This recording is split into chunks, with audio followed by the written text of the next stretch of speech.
بسم الله الرحمن الرحيم إن الذين قالوا ربنا الله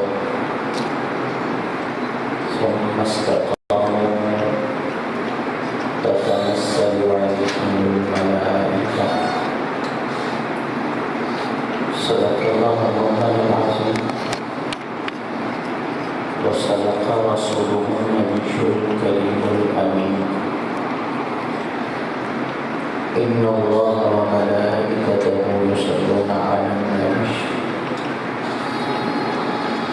يا أيها الذين آمنوا صلوا عليه وسلموا تسليما بڑی محبت سے آواز بلند درود پاک صلاۃ والسلام وعلى آلك وأصحابك يا سيدي يا حبيب الله الصلاة والسلام عليك يا سيدي يا رحمة للعالمين وعلى آلك وأصحابك يا سيدي يا جد الحسن والحسين بلغ العلا بكماله كشف الدجى بجماله حسنت جميع خصاله صلوا عليه وآله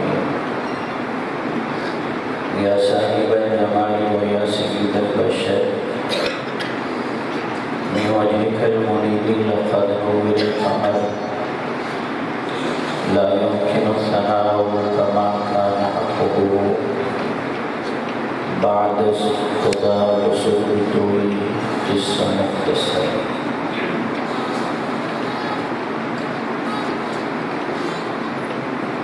مہمانان گرامی مرتبت علماء کرام، آج کی یہ تقریب خواجہ خواجان حضرت خواجہ محمد صادق صدیقی کوٹلوی رحمۃ اللہ تعالی علیہ کی یاد میں ہے۔ اس کی برکات کا صدقہ ہمیں دین و دنیا کی بلائیاں نصیب فرمائے۔ آئی جو ان کی یاد تو آتی چلی گئی، آئی جو ان کی یاد تو آتی چلی گئی، ہر نقش ماں سوا کو مٹاتی چلی گئی۔ ان الذین قالوا ربنا اللہ، بے شک جنہوں نے کہا ہمارا رب اللہ ہے، ثم استقاموا، پھر استقامت کی، تتنزل علیہم الملائکہ، ان پر فرشتوں کا نزول ہوتا ہے۔ ہم صالحین کے ذکر کے لیے بیٹھے ہیں، تو یہ بیٹھنا رائگاں نہیں ہے۔ حدیث مبارکہ ہے عند ذکر الصالحین تتنزل الرحمہ، جہاں پیاروں کا ذکر ہوتا ہے وہاں اللہ کی رحمتیں بھی نازل ہوا کرتی ہیں۔ کہہ دیا زبان سے ہمارا رب اللہ ہے، پھر اس پر قائم رہے۔ استقامت کیا ہے؟ رازدان نبوت تاجدار صداقت نے فرمایا، استقامت یہ ہے کہ اللہ کے ساتھ کسی کو شریک نہ ٹھہرایا جائے۔ مراد نبی داماد علی حضرت عمر رضی اللہ تعالیٰ عنہ فرماتے ہیں، امر و نہی پر کاربند رہنا استقامت ہے۔ پیغمبر شرم و حیا سیدنا عثمان غنی ذوالنورین رضی اللہ تعالیٰ عنہ نے فرمایا، عمل میں اخلاص پیدا کرنا استقامت ہے۔ مولا کائنات شیر خدا حضرت سیدنا علی المرتضیٰ رضی اللہ تعالیٰ عنہ فرماتے ہیں، فرائض کی ادائیگی استقامت ہے۔ خلفائے راشدین کے اقوال کو دیکھا جائے، پھر حضرت خواجہ عالم ان کی زندگی کو دیکھا جائے تو آپ نے صرف زبان سے اللہ کا نام نہیں لیا بلکہ اس پر قائم بھی رہے۔ آپ کی زندگی اور ان زندگی کے اعمال، ان میں استقامت ایسی تھی کہ ہر دیکھنے والا متاثر ہو جایا کرتا تھا۔ جب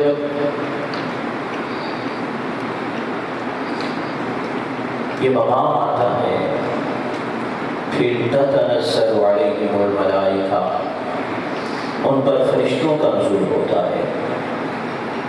فرشتے ایسے اولیاء کو بشارت دیتے ہیں، خوشخبری دیتے ہیں، اور وہ بشارت 3 مقام پر دی جاتی ہے۔ جب وہ دنیا سے جا رہے ہوتے ہیں تب بشارت ملتی ہے، ایک مقام۔ دوسرا مقام جب روح نکال دی جاتی ہے تب بشارت دی جاتی ہے۔ قبر میں دفن کر دیا جاتا ہے تو بشارت ملتی ہے۔ اور تیسرا مقام یہ ہے اولیاء جب قبروں سے باہر آئیں گے تو تب بھی انہیں بشارت دی جائے گی، خوشخبری دی جائے گی۔ اب وہ بشارت کیا ہے، خوشخبری کیا ہے؟ اولیاء کی زندگی کے اعمال کا اخلاص دیکھیے، کس قدر خلوص ہے ان کی زندگی میں، اور بالخصوص صاحب عرس کی زندگی کو جنہوں نے دیکھا ہے وہ گواہی دیتے ہیں کہ آپ کا ہر عمل اخلاص پر مبنی تھا۔ اور بشارتیں جو عطا کی جائیں گی وہ بشارتیں کیا ہیں، وہ مژدہ کیا ہے، وہ خوشخبری کیا ہے؟ نمازیں پڑھی ہیں، روزے رکھے ہیں، تلاوت قرآن ہے، ذکر اذکار ہے، تسبیحات ہے، رب کی یاد ہے، اور جب دنیا سے جانا ہوا تو اللہ کی طرف سے فرشتے آتے ہیں، ملک الموت تنہا نہیں، ملائکہ کی جماعت کے ساتھ۔ خوشخبری کیا ہے؟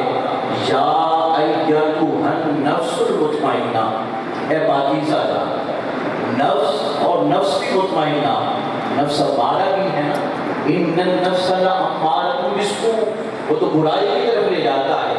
خطاب کتنا پیارا ہے، یا ایتھا النفس المطمئنہ، اے پاکیزہ جان، ارجعی الی ربک، اپنے رب کی طرف لوٹ، نکل اپنے رب کی طرف، نمازیں پڑھتے رہے، اللہ کو یاد کرتے رہے۔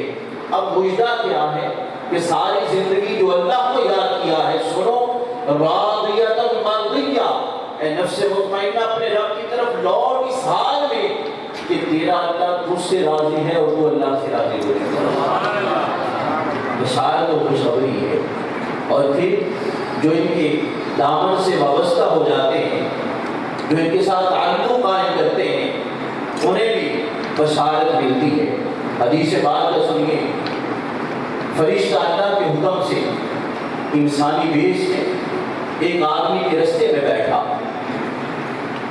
اب وہ سفر کر رہا تھا تو فرشتے نے روک کر کے پوچھا کدھر کا ارادہ ہے؟ سب نہیں، کوئی تجارتی لین دین ہے؟ کہنے لگا ایسی بات بھی نہیں۔ کہنے لگا اللہ کے بندے اتنا سفر کرے گا، روپیہ پیسہ خرچ کرے گا، رشتہ داروں کو چھوڑے گا، اقربا کو چھوڑے گا، اہل کو چھوڑے گا، یہ رستہ طے کرتے ہوئے اس سے ملنے جا رہا ہے جس سے کوئی تعلق بھی نہیں، رشتہ داری بھی نہیں، کوئی لین دین بھی نہیں، آخر وجہ کیا ہے؟ اتنا سفر کیوں کر رہا ہے؟ اس سے ملاقات کے لیے کیوں جا رہا ہے؟ وہ کہنے لگا اور تو کوئی وجہ نہیں، بس ایک وجہ ہے۔ فرشتہ پوچھے گا وہ وجہ مجھے بھی بتا دے جس وجہ کے لیے تو اتنا سفر کر رہا ہے۔